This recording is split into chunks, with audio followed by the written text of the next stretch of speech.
Hello मेरे प्यारे दोस्तों, कैसे हैं आप सभी। स्वागत है आप सभी का आपके गुरुजी चैनल एसपी झा चैनल पे। मेरे प्यारे दोस्तों, मैंने आप लोगों को 8.2 चैप्टर बहुत ही अच्छे तरीके से ख़त्म कर दिया। अब हम लोग आगे के कंसेप्ट को सीखने जा रहे हैं, जिसमें कि हम लोग त्रिभुज के बारे में डिटेल में जानकारियाँ प्राप्त करेंगे। और मेरे प्यारे दोस्तों, मैं इतने अच्छे तरीके से आप लोग को समझाने का प्रयास करूँगा, अगर त्रिभुज से रिलेटेड कोई भी प्रश्न आपके एग्जाम में आए तो वो सारे प्रश्न आप लोगों के बन जाएंगे और कहीं से कोई प्रॉब्लम या समस्या नहीं होगा। जी मेरे प्यारे दोस्तों, हम लोग चैप्टर 8.3 के अंदर घुसने वाले हैं, जिसमें कि ये मेरा पार्ट 1 है। पहले हम लोग त्रिभुज के बारे में समझ लेते हैं, क्या होता है त्रिभुज, क्या प्रकार है, नहीं है, वो सारे के बारे में अगर मेरे प्यारे बच्चों हम लोग जान लेते हैं, तब हम अगर कोई थ्योरम साबित करेंगे या कोई इस प्रकार से प्रमेय को हम लोग सिद्ध करेंगे तो वहाँ पर हमें ये सारे का काम आएगा समझने के टाइम में। मेरे प्यारे बच्चों, आप बहुत सारे बच्चे क्या होते हैं तो वो इंट्रोडक्शन पार्ट जो होता है वो देखते ही नहीं है, जिसकी वजह से उसके यानी कि बहुत सारे ऐसे प्रश्न होते हैं जिसे कि बिल्कुल भी समझ नहीं आता है। नहीं मेरे प्यारे बच्चों, सारे पार्ट्स को देखिए और सारे चीज़ों को समझने का, कंसेप्ट को सीखने का प्रयास कीजिए।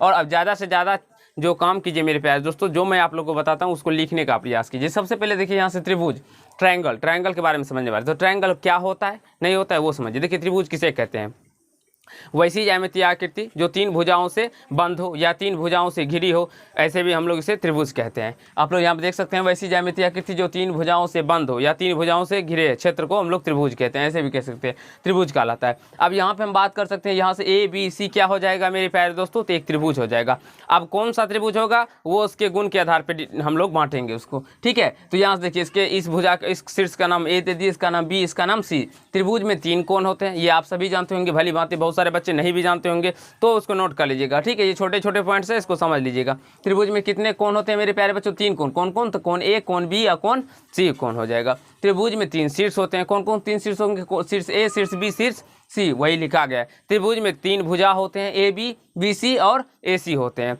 और मेरे प्यारे दोस्तों, एक कंसेप्ट छूट गया, उसको भी लिख लीजिएगा, यहीं पे मैं लिख देता हूँ। त्रिभुज के तीनों कोणों का योग, त्रिभुज के तीनों कोणों का योग 180 डिग्री होता है। त्रिभुज के तीनों कोणों का योग क्या होता है मेरे प्यारे बच्चों, 180 डिग्री होता है। आई होप समझ में आ गया होगा आप लोग को। और एक पॉइंट है मेरे प्यारे बच्चों, त्रिभुज के बाह्य कोणों का योग कितना होगा।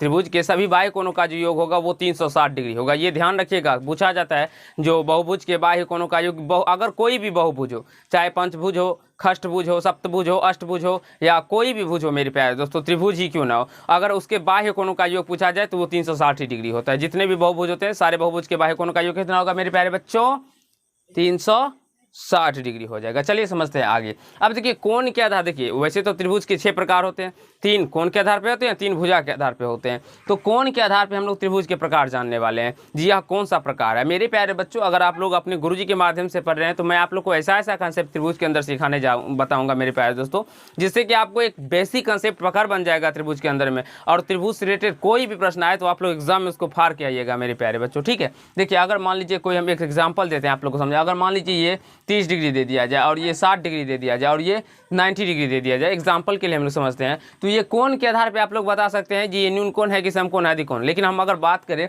जो आप भुजा के आधार पे बताइए ये कौन सा त्रिभुज होगा, तब फिर आप लोगों को प्रॉब्लम आ जाएगा। तो उसमें भी मैं आप लोग को तरीके ट्रिक बताऊंगा जी ये कौन सा ट्रिक होगा, नहीं होगा वो सर। अब देखिए कोण के आधार पर त्रिभुज के 3 प्रकार होते हैं।